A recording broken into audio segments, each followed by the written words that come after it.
sa kasilan, kapayapaan po sa mga kapatid. Salamat po sa Diyos.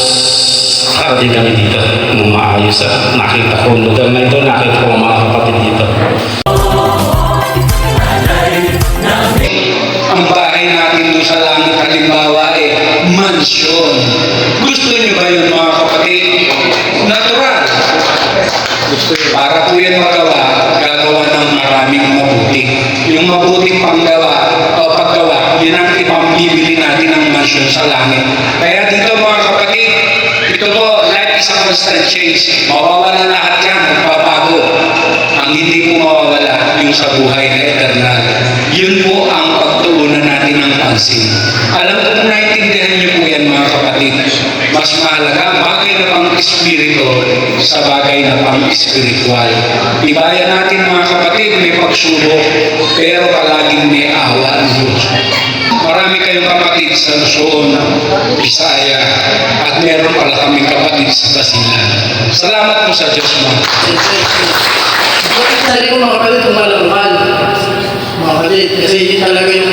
Kasi priority kasi natin, hindi naman talaga yung trabaho, siyempre. Priority natin, yung sa iglesia, mga kapatid. Kaya tayo lang dito sa loob ng iglesia para meron tayong para maligtas tayo, mga kapatid. Salamat sa Diyos at sana makasapong tayo ng lingap ng Diyos sa araw na ito, mga kapatid. At samahan nawa lagi tayo ng Diyos sa ating mga paggawa, sa ating mga siguro ang ganda na po mga kapatid.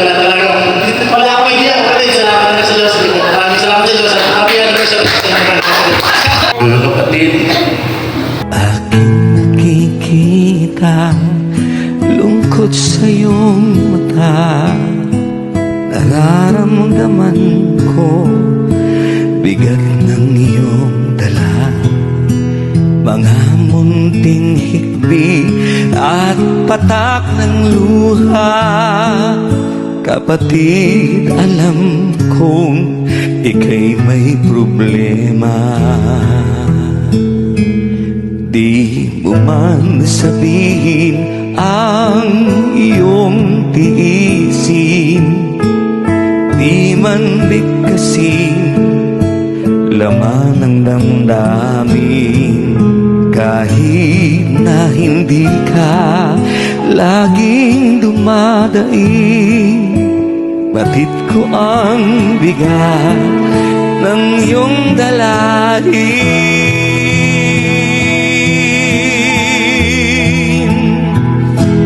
Sige lang kapatid, huwag kang mahiya.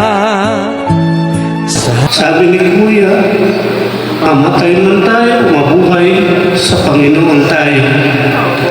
Salamat sa Diyos, mga kapatid, sa ika-23 araw ng ating pagpapasalamat. Salamat sa Diyos, mga pag-iingat. Maraming salamat. Salamat sa Diyos sa pagkakunan nito. Naway awaan at pagalingon. Ayaw, Diyos. Awa mo. Hindi tayo pinabayaan ng Diyos.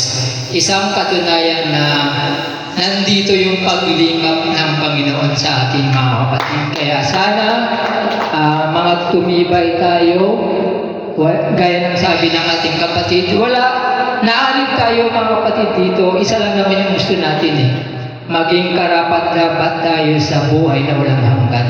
Kaya sana panghawakan natin lagi yung Ebanghelyo mga kapatid. Yun lang po, salamat sa Diyos. Ang susunod naman po na magbibigay ng ayat ay walang iba kundi si Mark Ray Restria. Magkapit na po tayo sa aral. Huwag po tayong lilitis sa aral mga kapatid, kasi sa pangitan po niyan sa aral po na pinapangaral ni Brother Eddie, nakasigurado po ako na magiging tapat po tayo sa Diyos. Yun naman po mga kapatid, salamat sa Diyos. Kulit at piling ko ako. Grabe man kayo kasi.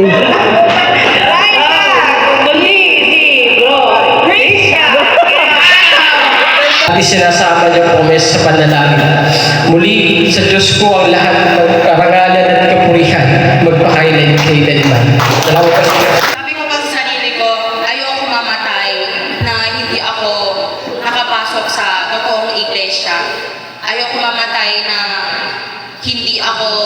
hindi ko kasama yung papa ko na pumasok dito sa iglesia. Nabautismuhan po ako noong July 1, 2022. Salamat po sa Diyos. Sa ating mga kaanib, maraming salamat sa Diyos sa iyong dedikasyon, pag-ibig at paglilingkod.